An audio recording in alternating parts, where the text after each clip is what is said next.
여러분 요한계시록 2장 3장을 보면요, 당시 소아시아 지역에 있었던 이 일곱 교회에게 보낸 편지가 기록되어 있습니다. 당시 이 반모섬에서 유배를 당하고 있던 이 사도 요한이 주님으로부터 이 계시의 말씀을 받아서 일곱 교회에게 써서 보낸 이 글이 바로 이 편지입니다.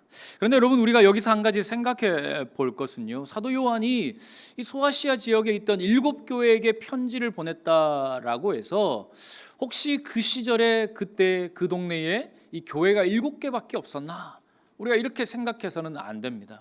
그리고 또 혹시 많은 교회가 혹시 있었을지라도 일곱 교회가만 보냈으니까 사도 요한이 다른 교회들에게는 줄 메시지가 없고 그 일곱 교회에게만 이 메시지를 주고 싶어서 이 메시지를 썼구나, 또 이렇게 생각해서도 안 된다라는 거예요.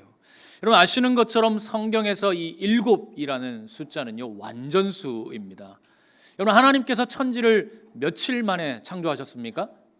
7일 만에 창조하셨지요. 그래서 성경에서 나오는 이 7, 일곱이라는 숫자는 전부를 뜻하는 것이고 충분함을 뜻하는 것이고 완전함을 뜻하는 숫자가 바로 이 일곱, 이 7이라는 숫자입니다. 따라서 요한계시록 2장 3장에 나오는 이 일곱 교회는요, 단순히 숫자적으로 일곱 개의 그 교회만을 의미하는 것이 아니라 일곱 교회는 이 땅에 존재하는 모든 교회를 다 뜻하는 것입니다. 그래서 일곱 교회에게 보낸 매 편지의 이 마지막 구절들을 보면 하나같이 똑같이 이야기하고 있어요. 어떻게 얘기하느냐?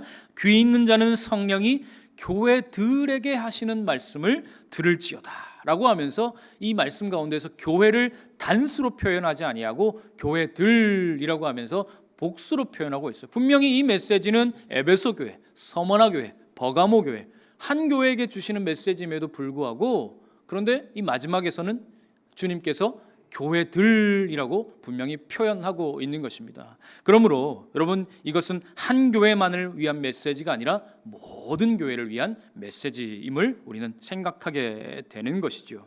여러분, 주님께서 소아시아의 일곱 교회에게 보낸 이 메시지, 이 편지의 말씀은요, 말씀드린 것처럼 오늘 우리 시대 이 땅의 모든 교회를 다 향한 말씀입니다. 그러므로 여러분, 거기에 우리 개봉중앙교회도 포함되는 줄 믿으시길 바랍니다. 우리 교회는 여기에 해당 사항 없어, 그게 아니라 지금 이 서머나 교회를 향한 메시지인 것이 분명하지만 거기에는 우리 교회도, 지금 여러분들이 섬기고 있는 그 교회도 포함되어 있다라는 거예요. 그러니 여러분, 오늘 이제 요한계시록 2장 8절부터 11절까지의 말씀을 통해서 우리가 서머나 교회에게 주신 이 말씀을 우리가 한번 살펴볼 텐데, 여러분 이 말씀을 오늘 우리에게 주시는, 우리 장로님 기도하신 것처럼 오늘 우리에게 주시는 하나님의 음성으로 듣는 그 은혜가 저와 여러분에게 충만하기를 간절히 소망합니다. 자, 여러분, 이제 우리가 오늘 이 서머나 교회를 살펴볼 텐데, 이 서머나 교회가 세워진 것은 바로 서머나라는 도시입니다. 그때는 지역교회의 그 이름을 띠고 있었기 때문에 이 서머나 교회는 서머나라는 지역에 있었어요. 근데 지금 이 서머나라는 곳은 이 이름은 바뀌었습니다. 티르키에, 지금은 좀 예전에 우리가 터키라고 했지만 티르키의 서쪽에 있는 곳에 가면 이즈미르라고 하는 아름다운 항구 도시가 있는데, 그 도시가 예전에 그 시절에 바로 이 서머나라는 지역이에요. 여전히 아름다운 항구 도시로 알려져서 많은 사람들이 이 지역을 계속해서 방문하고 있다고 해요. 이곳 가운데 아직 남아있는 이 일곱 교회 가운데에 남아있는 도시가 바로 여기밖에 없다라고 그렇게 알려져 있는데요. 그런데 이 서머나라는 곳은요, 이름에 뜻이 있어요. 이 서머나의 뜻이 뭐냐면 모략이라는 뜻이 있습니다. 여러분, 모략하면 어떤 사건이 좀 떠오르세요? 동방박사, 예수님께 찾아왔던, 아기 예수님을 경배하기 위해 찾아왔던 이 동방박사 세 사람들이 나오면서 세 가지 예물을 가지고 나왔는데 그 중에 하나가 이 모략 아닙니까? 여러분, 그 당시에 이 모략은요, 매우 값비싼 귀한 물건이었다라고 합니다. 그렇게 사람들이 함부로 접할 수 없는 향료로, 그 향품으로 쓰인 것이 이 모략이었다라고 하는데, 그러니 여러분, 이 이름의 뜻에서 알 수 있는 것처럼 이 서머나라는 지역은요, 굉장히 중요한 지역이었습니다. 많은 사람들에게 잘 알려져 있으면서도 아주 중요한 도시가 바로 이 서머나였다라는 거예요. 그런데 그 당시에 이 서머나라는 도시가 사람들에게 많이 알려진 또 다른 하나의 이유가 있었는데, 그게 뭐냐면 이 도시가 황제를 숭배하기로, 황제에게 충성하기로 아주 잘 알려진 도시가 바로 이 서머나였다라고 합니다. 여러분, 제가 지난주에 이 에베소 교회의 말씀을 드리면서 도미티안이라는 황제에 대해서 잠깐 말씀을 드린 적이 있는데, 이 도미티안은 황제는요, 살아서 자기가 신이다, 그러니 너희는 나를 숭배해야 한다라고 이제 명령을 내린 황제가 아닙니까? 그래서 이 사람이 구체적으로 어떤 명령을 내렸는가 하면, 자기의 반신상, 이제 허리 위로 있는 그 반신상을 공공기관 앞에다가 다 세우도록 명령을 한 거예요. 그리고 그 명령을 내리고서는 그 앞을 드나들 때마다 당신은 나의 주 나의 하나님입니다 라고 고백을 하고 그 앞에 엎드려 절하도록 이런 명령을 내렸다라는 겁니다. 여러분, 우리가 보기에는 참 정신나간, 여러분 뭐 요즘 어떤 대통령이 반신상을 세우고 동사무소 들어나갈 때마다 그렇게 하라고 한다면, 여러분 이건 정신나간 일 아닙니까? 그런데 이 도미티안 황제는 그렇게 하도록 명령했다라는 것이지요. 그런데 바로 그때에 이 모든 일, 이 말도 안 되는 이 명령을 가장 먼저 수행하고 우리가 이렇게 했습니다라고 보고했던 도시가 있었습니다. 여러분, 어디였을까요? 자신 있게 대답해 보세요. 지금 서머나 얘기하는데 뭐 에베소도 제가 물어보겠습니까? 어디였을까요? 서머나였습니다. 서머나는 이토록 이 황제에 대한 충성이 강한 도시가 바로 이 서머나였다라는 거예요. 그래서 이 황제의 숭배가 아주 강했기 때문에 이 로마에서도 그것을 치하하기 위해서 이 서머나에게 아주 많은 혜택을 줬다고 해요. 가령 세금을 깎아준다든지 병력을 면제시켜준다든지 하는 좋은 혜택들, 실제적으로 그들이 누릴 수 있는 이 경제적 혜택들을 서머나가 다 받아 누렸다라는 것입니다. 그렇다면 여러분, 이렇게 로마 황제를 잘 숭배하고 이 로마에게 충성했던 도시에서 가장 큰 문제가 있었는데, 그것이 과연 무엇이었을까요? 그리스도인들이었습니다.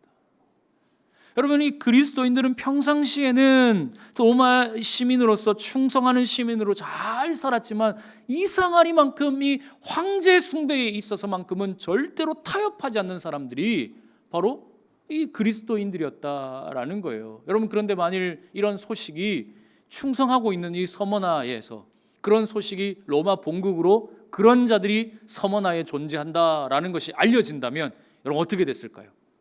그동안에 받아 누렸던 이 혜택들, 로마로부터 온갖 혜택을 받고 누렸던 이 이익들을 일순간에 빼앗길 수 있는 그런 위험이 있는 것이죠. 여러분, 로마 황제가 아주 괴팍한 사람이었기 때문에 야, 저것들 뭐야? 서머나 이제부터 없어, 이렇게 한마디만 하면 그냥 끝나는 것이지요. 그래서 이 서머나는요, 자체적으로 이 자기의 도시 안에 바이러스처럼 퍼져 있는 이 그리스도인들을 제거하기로 그렇게 결정을 내렸습니다. 당시 역사적 기록에 따르면 이 서머나에 있던 그리스도인들은요, 소아시아 지역에서 가장 심한 그런 핍박을 받았다라고 합니다. 황제 숭배를 거부한 이유로 경제 활동에서 배제당하고 사회적으로 차별과 조롱을 받기도 하고 또 고립된 삶을 살았다고 합니다. 또 많은 성도들이 감옥에 갇히거나 심지어 순교를 당하는 그런 일들이 참 이런 이 서머나 안에 많이 있었다라는 것입니다. 그래서 여러분, 서머나 교회는요, 기준에 따라서 좀 다르긴 하지만 십수년에서 수십 년 동안 지속적으로 계속해서 이런 핍박을 받았습니다. 그래서 서머나 교회는 겉으로 보기에는 완전히 망한 교회처럼 보였습니다. 여러분, 생각해 보세요. 예배당에 모여 있으면 다 잡아가는 겁니다. 예배당에 드나드는 사람 걸리기만 하면 다 옥에 갖추는 거예요. 거기서 심한 사람은 이제 다 죽여버리는 것입니다. 그러니 그 예배당 안에 과연 몇 사람이나 남아 있겠습니까? 누가 목숨을 걸고 예배당에 나와서 예배하려고 했겠습니까? 그러니 이제 이 서머나 교회는 끝났구나. 야, 더 이상 우리 교회에는 소망이 없구나. 이런 생각이 그들 안에 가득 있었다라는 것입니다. 그런데 바로 그러한 순간에 모든 것이 끝났다, 이제는 아무 소망이 없다라고 생각하던 그때에 오늘 주님께서는 이 요한계시록 2장 말씀을 통하여서 이 서머나 교회에게 지금 메시지를 주고 계십니다. 여러분, 오늘 본문 8절 말씀 우리 같이 한번 읽겠습니다. 시작. 서머나 교회의 사자에게 편지하라. 처음이며 마지막이요 죽었다가 살아나시니가 이르시되. 여러분, 제가 지난주에 이 편지에 대해서는 이제 말씀을 드렸지 않습니까? 이 편지에는 하나님의 마음이 담겨져 있다. 그래서 이 편지를 통하여서 하나님께서 오늘도 똑같이 서머나 교회를 향하여 말씀하고 있는 거예요. 내가 너를 잊지 않았다. 너희들이 내 마음 가운데 있다 라는 것을 이제 전하신 거예요. 그런데 그 전하신 편지 가운데에서 예수님께서 이제 자신을 또 이렇게 소개하고 계세요. 처음이며 마지막이요 죽었다가 살아나시니. 사실 매 편지마다 사실은 예수님께서 자신이 어떤 존재인지를 잘 설명하고 계세요. 그런데 오늘 이 서머나 교회에게 주신 이 메시지, 주님께서 내가 누구인지를 알려주는 이 메시지는요, 정말로 이 서머나 교회에게 필요한 메시지였습니다. 여러분, 이 땅에서의 이 죽음은요, 모든 것의 끝을 의미합니다. 그래서 우리가 흔히들 그렇게 생각하지 않습니까? 죽으면 끝이지.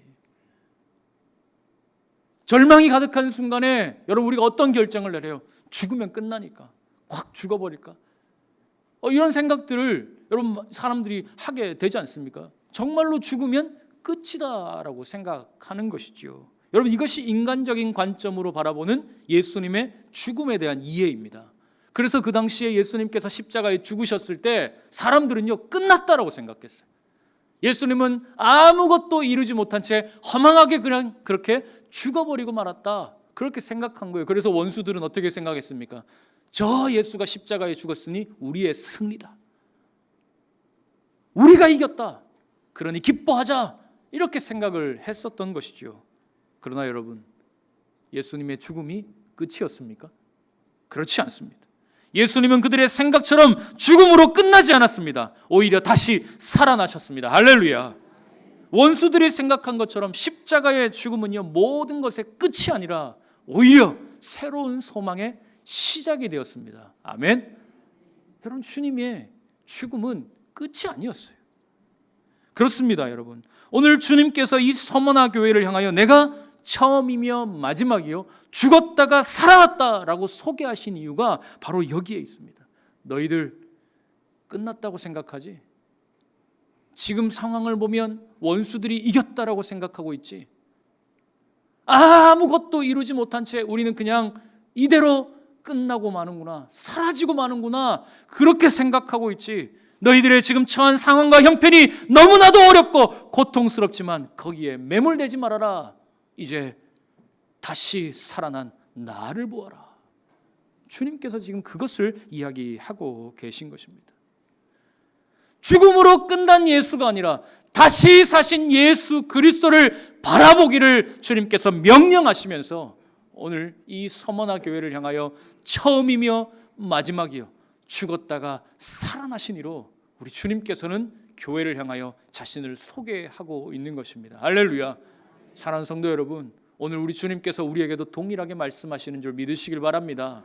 여러분, 내 상황이 아무리 절망스러워도요, 야, 이대로 그냥 끝이구나, 모든 것이 끝났구나 생각하는 그때에 오늘 주님께서는 이 서머나 교회를 통하여 우리에게 동일하게 말씀하시고 계신 거예요. 처음이며 마지막이요 나는 죽은 자가 아니라 살아있다. 사랑하는 성도 여러분, 오늘 이 믿음이 저와 여러분에게 충만하기를 간절히 소망합니다. 그래서 살아계신 예수 그리스도, 다시 사신 예수로 인하여 소망을 얻는 저와 여러분 되기를 간절히 소망합니다. 그리고 계속해서 9절 말씀을 보면 주님께서 이렇게 말씀하세요. 우리 함께 읽겠습니다.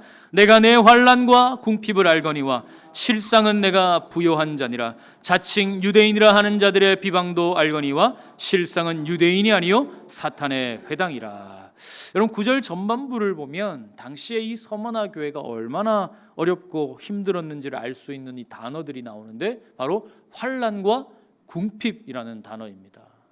여러분, 여기서 이 환난이라는 말은요 헬라어로 들립시스라고 하는데, 여러분 이건 단순히 고통, 어려움 이 정도의 수준을 말하는 것이 아니라 이런 뜻을 가지고 있어요.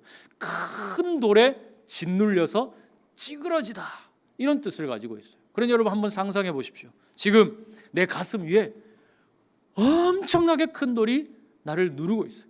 한 번만 누르는 것이 아니라 계속해서 그 돌이 나를 누르고 있는 거예요. 여러분 어떠실 것 같으세요? 숨이 쉬어지겠습니까? 고통에 내 몸이 갈갈이 찢어져 나가는 것 같은 그런 아픔을 지금 이 서머나 교회의 성도들이 환난 중에 있다, 그렇게 막 이야기하고 있는 것입니다. 그리고 궁핍이라는 말은요, 푸토케이아라고 하는데, 여러분 이건 그냥 보통 배고픔 이 정도를 말하는 것이 아니라 구걸해야만 살아갈 수 있는 상태. 즉 아무의 도움이 없더라면, 누가 옆에서 도와주지 않으면 먹고 죽을래야 먹을 것이 없는 절대적인 빈곤과 가난과 절망적인 상황에 있음을 이 궁핍이라는 단어가 그렇게 의미하고 있는 거예요. 여러분 당시에 이 서머나 교회는요, 경제적으로 굉장히 어려웠습니다. 앞서도 말씀드린 것처럼 이 서머나 당국이 이들을 경제적으로 모든 것을 박탈시켜버린 거예요. 그들이 경제활동에 참여하지 못하도록 아예 배제시켜버린 것입니다. 그러니 누가 그들을 가까이 하겠습니까? 혹시라도 그들과 가까이 했다가 먹을 것이라도 주고받았다가 너도 그리스도인이냐라고 한다면 피해를 볼 수 있으니, 여러분 서머나 교회 성도들은요 철저하게 고립되어 있었어요. 아무도 그들에게 도움을 주지 않았어요. 그러니 먹을 수 없는 절대적인 빈곤, 절대적인 그 가난함 속에서 이 서머나 교회의 성도들은 굶주림의 위협에 놓여 있었습니다. 이처럼 여러분 숨이 막힐 듯한 환난과 굶어 죽을 지경의 그 궁핍, 이것이 지금 서머나 교회가 겪고 있는 냉혹한 현실이었습니다. 그런데 여러분, 우리가 만일 이러한 상황에 놓여 있다라고 한다면 여러분 어떠실 것 같으십니까? 그것도 하루 이틀이 아니라 계속해서 십수년간, 아니 수십 년 동안이나 이 환난이, 이 궁핍이 사라지지 아니하고 내 삶에 끊임없이 찾아온다라고 한다면 과연 여러분 우리는 무슨 생각을 하겠습니까? 그때 우리는 아마 우리 안에서 일어나는 수많은 의심들과 수많은 원망들이 우리 안을 가득 채우는 것을 경험하게 될 것입니다.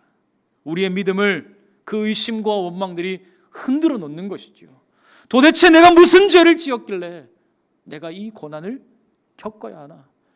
도대체 주님 내가 얼마나 잘못했길래 왜 이토록 끊임없이 나에게 이 고난이 일어나는 것입니까? 주님, 나의 어려움을 아십니까? 주님, 내가 이렇게 어렵게 사는 거 과연 보고는 계십니까? 여러분, 우리는 살아가면서 도무지 이해할 수 없는 이런 고난과 어려움을 맞닥뜨릴 때가 있죠. 그러면 말씀드린 것처럼 우리의 믿음은 이런 의심과 원망으로 흔들릴 수밖에 없습니다. 누구나 예외 없어요. 대단한 믿음을 가진 사람이라 할지라도 수십 년 동안 이런 고난을 당한다면 그 믿음은 흔들릴 수밖에 없다라는 것입니다. 그런데 바로 그때에 우리의 삶 속에 그러한 순간이 찾아왔을 때 오늘 주님께서는 이 말씀을 기억하라 우리에게 말씀하고 있습니다. 끊임없이 찾아오는 우리의 삶의 그 고난 속에서 오늘 주님께서는 이 서머나 교회에게 주신 이 말씀을 우리가 기억해야 한다라고 말씀하고 있습니다. 여러분, 우리 9절 전반부 말씀 다시 한번 읽어보겠습니다. 9절 전반부 말씀입니다. 시작. 내가 내 환난과 궁핍을 알거니와. 여기까지만 읽겠습니다. 여러분, 우리 주님은요 단 한마디로 우리의 모든 질문에 지금 답하고 계세요. 우리가 수만 가지 의심과 수만 가지 질문들이 우리 안에 떠오르지만 그때 우리 주님께서는 딱 한마디밖에 우리에게 해주시지 않는다라는 거예요. 그것이 무엇입니까? 내가 안다.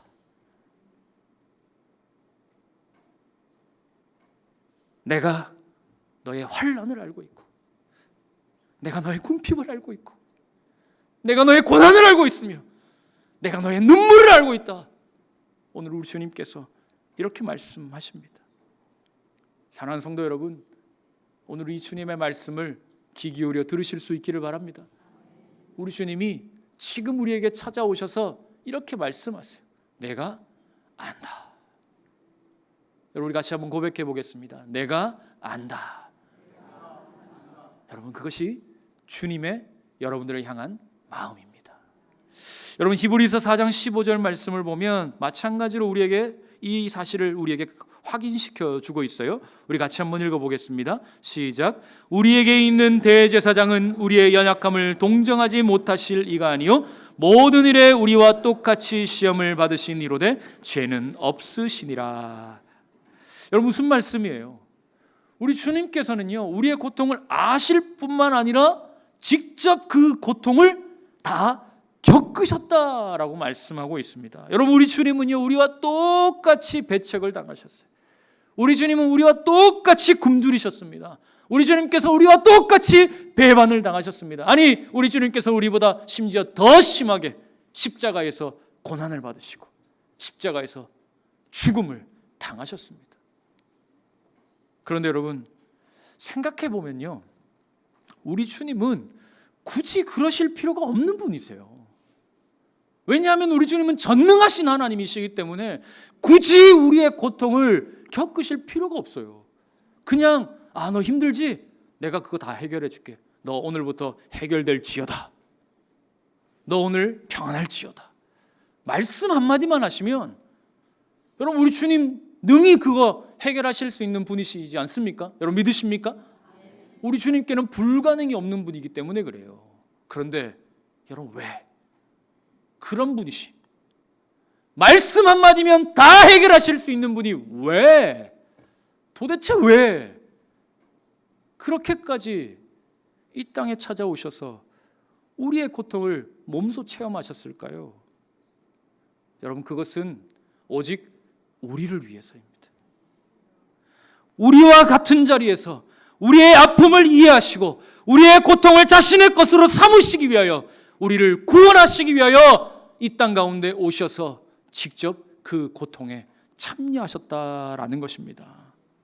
그러므로 사랑하는 성도 여러분, 오늘 혹시 우리의 인생에 이해할 수 없는 고난이 찾아와서 괴로우십니까? 그래서 수많은 의심과 질문들이 내 마음을 떠나지 않으십니까? 그렇다면 오늘 이때에 주님 앞에서 이 한마디를 기억하실 수 있기를 바랍니다. 내가 안다. 여러분, 오늘도 이 말씀을 붙잡으시길 바랍니다. 내가 고난 중에 있을 때, 시련 속에 있을 때, 오늘도 내 믿음이 요동치고 있는 그때에 주님 여전히 찾아오셔서 이렇게 말씀하십니다. 내가 안다. 오늘도 이 말씀으로 힘과 위로를 얻는 저와 여러분 될 수 있기를 간절히 소망합니다. 자, 그렇게 우리 주님께서는요, 극심한 환난과 궁핍 속에서 신음하고 있는 이 서머나 교회 성도들에게 찾아가셔서 내가 안다 말씀하셨어요. 그러니 여러분, 이 말을 들었던 서머나 교회 성도들은 어떤 기대를 가지겠습니까? 너무나도 고통스럽게 살아가고 있는 그때 주님이 찾아오셔서 내가 안다 하시니, 여러분, 이 서머나 교회 성도들에게는요, 희망찬 미래에 대한 그 소망과 기대가 생기지 않겠습니까? 이제 주님이 나에게 오셔서 내 환난을 걷어가시겠지. 이제 우리 주님이 나에게 찾아오셔서 내 이 고난의 문제를 해결해 주시겠지. 이제 행복 시작이구나. 여러분, 우리는 이렇게 생각하지 않겠습니까? 그런데 우리 주님은 오늘 10절에서 이렇게 말씀하십니다. 우리 10절 말씀 같이 읽겠습니다. 시작. 너는 장차 받을 고난을 두려워하지 말라. 볼지어다 마귀가 장차 너희 가운데에서 몇 사람을 옥에 던져 시험을 받게 하리니 너희가 10일 동안 환난을 받으리라. 내가 죽도록 충성하라. 그리하면 내가 생명의 관을 내게 주리라. 여러분, 무슨 말씀입니까? 지금 주님이요, 가장 먼저는 두려워하지 말라 말씀하세요. 할렐루야. 지금 주님이 우리에게 두려워하지 말래요. 그러면 이어 나오는 말씀이 뭐여야 돼요? 두려워하지 않도록 무언가 조치를 취해 주시든지, 두려워할 만한 상황들을 제거해 주시든지, 무언가 우리를 위하여 어떤 일을 하셔야 되는데 두려워하지 말라 하시더니 뭐라고 말씀하세요? 더 큰 환난이 있을 거야. 너 각오해야 돼. 너에게 더 큰 어려움이 찾아올 거야. 그런데 죽을 수도 있어. 그러니 죽기까지 충성해야 돼. 주님 이 말씀을 하시는 것입니다. 여러분, 서머나 교회는요, 그동안 너무나 지치고 힘들었어요. 정말 이 시간들을 버티고 견뎌오느라 모든 것을 다 소진하고 말았습니다. 그래서 내가 너를 안다 라는 주님의 그 말씀에 정말로 큰 위로를 얻었는데, 그런데 이어서 하시는 주님의 그 말씀 때문에 이 서머나 교회는요, 더 큰 슬픔에 빠져들고 말았습니다. 그들은 이렇게 생각했겠죠. 환난에서 건져주시겠다고 약속은 못하실지언정 우리에게 이 악담을 퍼부으십니까? 주님 차라리 말이나 하지 말지. 지금 이게 무슨 말입니까? 우리가 더 큰 환난을 겪는다니요. 아니 이보다 더 큰 환난이 어떻게 우리에게 있을 수 있습니까? 지금도 힘들어 죽겠는데 더 큰 환난이라니요. 그런데 우리 주님이 심지어 죽도록 충성하라 말씀하시는 것입니다. 여러분, 주님의 명령이 너무 가혹하지 않습니까? 울고 있는 자에게 뺨을 때려도 유분수지. 너무나 심한 말씀을 지금 주님께서 이 서머나 교회에게 해주고 계신 거예요. 여러분, 왜일까요? 주님께서 왜 서머나 교회에게 이토록 가혹한 말씀을 해주고 계신 것일까요? 여러분, 그 이유가 11절에 나옵니다. 여러분, 11절 말씀 우리 믿음으로 함께 큰 소리로 같이 고백하겠습니다. 귀 있는 자는 성령이 교회들에게 하시는 말씀을 들을지어다. 이기는 자는 둘째 사망의 해를 받지 아니하리라. 아멘. 여러분, 이기는 자, 곧 죽도록 충성하는 자, 어떠한 고난에도 믿음을 포기하지 않는 자에게 바로 그런 자들을 위하여 내가 준비한 상이 있다. 주님 말씀하세요. 그럼 그 상이 무엇입니까? 둘째 사망의 해를 받지 않는다. 에이? 여러분이 이 말씀을 읽고도 이게 뭔 상이야 하실 수도 있는데, 여러분 한번 잘 들어보십시오. 여러분, 요한계시록이 말하는 이 둘째 사망이 어떤 건지 한번 잘 들어보세요. 여러분, 사람은요 누구나 태어나면 한 번 죽습니다. 여러분, 그건 사람 모두에게 정해진 거예요. 이 땅에 육신을 입고 살아가는 모든 존재는요 반드시 죽습니다. 그런데 예수를 믿지 않는 사람은요 2번 죽습니다. 한 번은 어머니의 몸에서 태어나서 육신으로 한 번 죽는 것이고, 두 번째는 예수님을 믿지 않았기 때문에 영원한 사망의 그 심판 가운데 들어가서 지옥의 형벌이라고 하는 그 둘째 죽음으로 들어가게 되는 것입니다. 그런데 이 둘째 죽음이 참 무서운 것은 영원한 죽음입니다. 영원한 죽음이에요. 그런데 여러분, 우리가 둘째 사망의 해를 받지 않는다. 이기는 자에게 하나님께서 약속하신 그 놀라운 축복, 놀라운 상은 둘째 사망의 해를 받지 않는다라는 거예요. 그러니 이게 무엇이겠습니까? 영원한 생명입니다. 할렐루야. 여러분, 이기는 자에게, 죽도록 충성하는 자에게 우리 주님께서 오늘 약속하신 상이 있는데 그게 바로 영원한 생명이다라는 것입니다. 여러분, 처음에는요 우리 주님께서 서머나 교회에게 너무나 큰 것을 요구한다라고 생각했어요. 안 그래도 고난이 가득한 삶이었는데 도와주지는 못할 만정 죽기까지 충성하라니, 여러분 너무 잔인한 거 아닙니까? 라고 우리가 생각할 수도 있었는데, 그런데 우리 주님께서 최종적인 상을 딱 꺼내시는 순간 그 환난이 문제가 되지 않는 것입니다. 말씀드렸지요. 왜냐하면 이 땅의 삶은 언젠가 끝나는 거예요. 그러니 중요한 것은 이 땅에서의 삶이 아니라 우리에게 주어질 영원한 생명에게 있기 때문에 우리 주님은 너희가 이 땅에서 당하는 십수년간, 길어봐야 수십 년간 받게 되는 이 환난 때문에 너희들이 받아야 할 그 상을 놓쳐서는 안 된다. 그래서 우리 주님은 당당하게 요구하시는 것입니다. 죽도록 충성하라. 여러분, 서머나 교회에 이 잘 알려진 순교자로 잘 알려진 폴리캅이라는 우리 이 주교가 계신데, 이분은요 이 사도 요한의 제자로서 이 서머나 교회의 담임 목회자셨습니다. 이 서머나 교회가 엄청난 핍박을 받으니까 당연히 이분도 어려움을 겪었겠지요. AD 155년 경에 이분이 이제 잡히게 되셨어요. 로마 당국에, 이 서머나 당국에 잡히게 되셔서 이제 죽임을 당할 그 위기에 놓이게 됐습니다. 그때에 이 서머나의 총독이 이 폴리캅 주교에게 다가와서 이렇게 회유를 하는 겁니다. 야, 한 번만 예수가 신이 아니라고 해라. 그리고 한 번만 로마의 황제를 신이라고 고백해라. 2번도 필요 없다. 한 번만 그렇게 하면 내가 너 살려줄게. 내가 너 불에 태워 죽지 않게 해줄게. 이렇게 회유를 하는 겁니다. 그때에 이 폴리캅이라는 분이 이렇게 대답을 했습니다. 잘 들어보십시오. 지난 86년간 내가 믿은 예수님께서는 한 번도 나를 배반한 적이 없으신데 내가 어떻게 주님을 배반하겠는가? 여러분, 그러면서 우리 폴리캅, 이분은 끝까지 충성하며 죽도록 충성하며 그의 믿음을 포기하지 않았습니다. 결국 이분은 산채로 불에 태워 죽고 말았습니다. 여러분, 폴리캅이 어떻게 이렇게 할 수 있었을까요? 어떻게 이렇게 할 수 있었을까요? 이 땅에 시선을 두지 않았기 때문입니다. 지금 당장 나에게 찾아오는 이 고난이 나를 어렵게 할 수 없다라는 거, 나의 생명은 영원한 생명에 있음을, 주님께서 우리에게 예비하신 그 영원한 상을 이 폴리캅이 바라보았기 때문에 오늘 그가 이 죽음의 자리에서도 물러나지 아니하고 죽도록 충성할 수 있었다라는 사실입니다. 사랑하는 성도 여러분, 우리가 이 땅에서 경험하는 고난은요, 길지 않습니다. 지금 고난이 너무나 힘들고 아픈 것은 사실이지만 여러분, 이 고난은 우리에게 평생 있지 않습니다. 우리 주님께서는 그 고난 넘어 우리에게 영원한 생명을 이미 예비해 놓으셨습니다. 모두에게 다 주님께서는 이 영원한 생명을 지금 준비해 놓으셨습니다. 그러므로 사랑하는 성도 여러분, 오늘 주님 앞에서 여러분의 믿음을 결단하실 수 있기를 바랍니다. 어떠한 상황에서도 내가 나의 믿음을 포기하지 않으리라, 나는 죽도록 충성하리라, 여러분 다짐하십시오.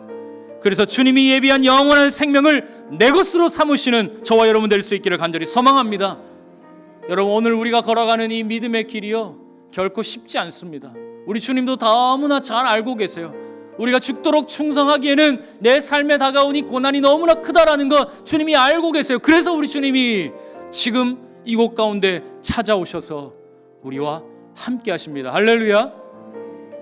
오늘 주님께서 우리에게 말씀하십니다. 죽도록 충성하라. 죽도록 충성하라.